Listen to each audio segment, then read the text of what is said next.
Okay, well, I believe this has all been really hard on his health, and I want someone to verify. Fair enough.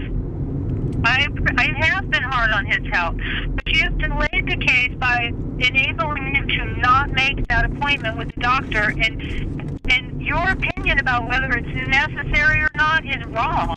Well, I don't call the shots. I'm not the boss. I'm kind He of... didn't tell me he wasn't coming. You did. He called and left you a message that he had a head injury and we would be going to the clinic to get head injury medication. In the afternoon today, several days ago, you sent me an email saying that you was wanted him to rest. So all I'm asking, Mary, I'm glad that you're there for him. I am asking that if you're going to continue to be a support for him in a case with me, that you facilitate him communicating directly with me. Well, do you suggest I donate plasma or sell my silver? I have no opinions. If you are unable to do this for him, then don't do it. Well, I wish I were a richer girl. Energy and made the phone call when he was with you.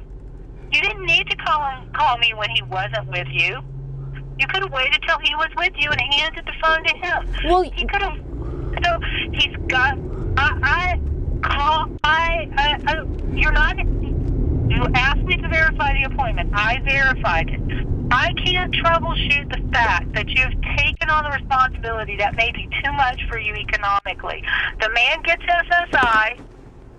He can get a caretaker. He has a payee, I believe. His check was stolen. His job is to help him manage his money. His check was stolen for June and July, and my account overdrafted because I started getting his medical expenses. We've done. Don't pay his medical expenses. But I'm in love with him, Dawn. It's true love. That's a choice you're making. You are making that choice, and I cannot solve that problem for you. Well, what about the police brutality? He's not getting therapies for his police brutality. That is not an issue with me. I have 2 criminal cases, and I can't move forward with them because, in my opinion, you are preventing me by doing things like sending emails saying he's not coming, and that you've researched it and you don't think he needs it. That is not helping his criminal case. Well, so your goal is to get everything dismissed because the neuropsychologist may share the opinion that the prosecution is very traumatizing to Ben and he needs to work on his head injury and his blindness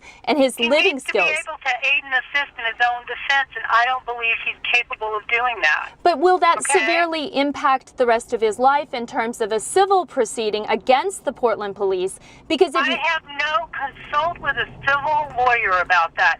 And see, that's part of the problem that we're having. If your primary goal is a successful civil suit, and my primary goal is to prevent him from getting criminal convictions, no criminal conviction can only help the man. Exactly. So all I'm asking, I need to go so I can work. Well, just so you know, have him call back. He needs to be in court on Monday, unless and until he hears different from me, and he needs to show up unless and until I connect with him, not with you. Okay, and then your Dr. Brian misunderstood my message. We weren't calling out sick. We had a prior meeting on Wednesday, but the head injury that happened Tuesday was relational to all this stress this has put Ben through. I rescheduled this, and it's scheduled for the 26th.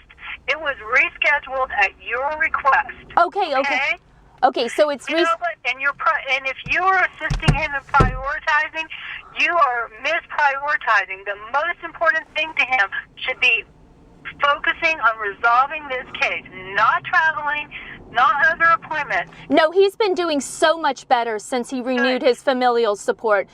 You're wrong about that. He needs to be in touch with his family. I might be wrong about it, and I need to remind you, and this goes for any time we communicate,